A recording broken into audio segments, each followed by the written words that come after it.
This channel does not promote any violent, harmful, or illegal activities. All content provided by this channel is meant for an educational purpose only. জমি দখল ঘিরে সাত সকালে মুর্শিদাবাদের সাগরপাড়ায় ধুমধুমার কাণ্ড বেঁধে গেল। দুপক্ষের মধ্যে ব্যাপক হাতাহাতি আর সংঘর্ষ। পুলিশের সামনেই জমি দখল করা হচ্ছে বলে অভিযোগ ওঠে। ঝামেলা থামাতে পুলিশকে লাঠিচার্জ করতে হয়। রহিম শেখের জমি সেটা জবরদখলের চেষ্টার অভিযোগ ওঠে শামসুদ্দিনের দলবলের বিরুদ্ধে।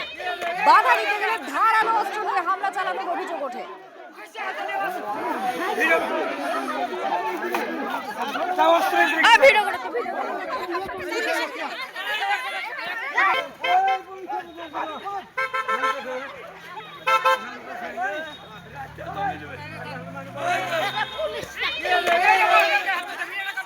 জমিটা কার?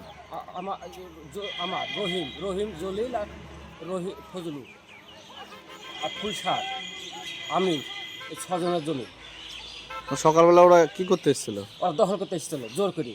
তো আপনার হাতে আঘাত করলো কে? ওই যশোরত কিভাবে? এমনি হাসে পিছন থেকে মারতে শুরু গেছে। আমি ঘুরে তাকাচ্ছি তো হাসে পুকুর হাসে ধরেছি আমি চাকরি। থানায় অভিযোগ জানিয়েছেন? হ্যাঁ, আগে দুবার আসিস। গতকাল শাসনে অশান্তির ঘটনায় পুলিশের ধরপাকড় গ্রেফতার করা হয়েছে এখনো পর্যন্ত 7 জনকে। বিদ্যুৎস্পৃষ্ট হয়ে রাজমিস্ত্রির মৃত্যুতে অগ্নিগর্ভ হয়ে ওঠে শাসন। বিক্ষোভ হঠাতে লাঠিচার্জ করে পুলিশ। মৃতদেহ উদ্ধার করতে গিয়ে পুলিশকে বাধা দেওয়ার অভিযোগ, পুলিশের গাড়িতে হামলার অভিযোগে 7 জনকে গ্রেফতার করে পুলিশ। হাই টেনশন তার থাকা সত্ত্বেও টাকা লোভ দেখিয়ে ওই মিস্ত্রিকে দিয়ে কাজ করানো হয় বলে অভিযোগ। রাজমিস্ত্রির মৃত্যুতে ক্ষোভে ফেটে পড়েন স্থানীয়রা। 7 জনকে এই ঘটনায় গ্রেফতার করেছে পুলিশ।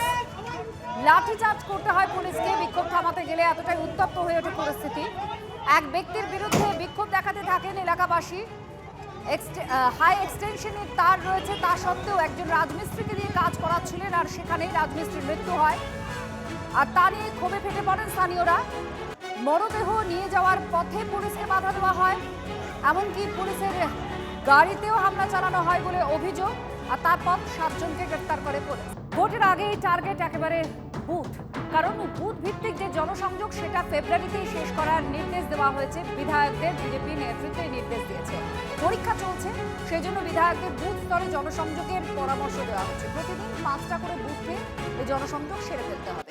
চলতি মাসের 25 তারিখের মধ্যেই শেষ করতে হবে সব কাজ। কি কি থাকছে এর মধ্যে? মন্দির দর্শন, কর্মীদের বাড়িতে খাওয়া দাওয়া, কেন্দ্রীয় প্রকল্পের সুবিধাগুলো প্রচার করতে নির্দেশ দেওয়া হয়েছে বলেই সূত্রের খবর।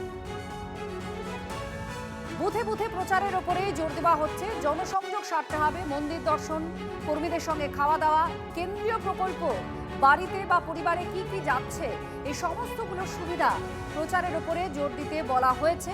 পরীক্ষা চলছে, তাই জনসমক্ষে প্রচার যেখানে সম্ভব নয়, বুথে জোর দেওয়া হচ্ছে প্রচারের ওপরে। আর সেটাও এই মাসের, চলতি মাসের 25 তারিখের মধ্যে শেষ করতে বলা হয়েছে। স্ত্রীকে গলা টিপে খুন করা হয়েছে। 30 টাকা চাওয়া হয়েছিল, স্ত্রী দেননি।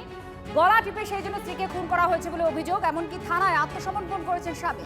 হারোয়া সোনাপুকুরে তীব্র চাঞ্চল্য ছড়িয়েছে। সালিশির পরেও শেষ রক্ষা হলো না। রাতে বাড়ি ফিরে স্ত্রীকে খুন করে আত্মসমর্পণ। দীর্ঘদিন বলতে এর আগে অনেকবার হয়েছে, আমরা মিটিয়ে দিয়েছিলাম। কালকেও হঠাৎ করে মিটিয়ে দিয়েছিলাম, মিটিয়ে গেল, ভালোভাবে সব চলে গেল। লাস্টে এই ঘটনা ঘটালো, আমরা বুঝতে পারিনি যে এরকম ঘটনা ঘটাবে।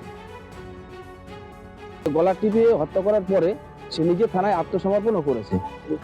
হ্যাঁ, পুলিশের কাছে নিজে স্বীকারও করেছে যে আমি আমার স্ত্রীকে এইভাবে হত্যা করেছি। 2টো বাচ্চা আছে, তো এই 2টো বাচ্চা তারা মা হারা হলো।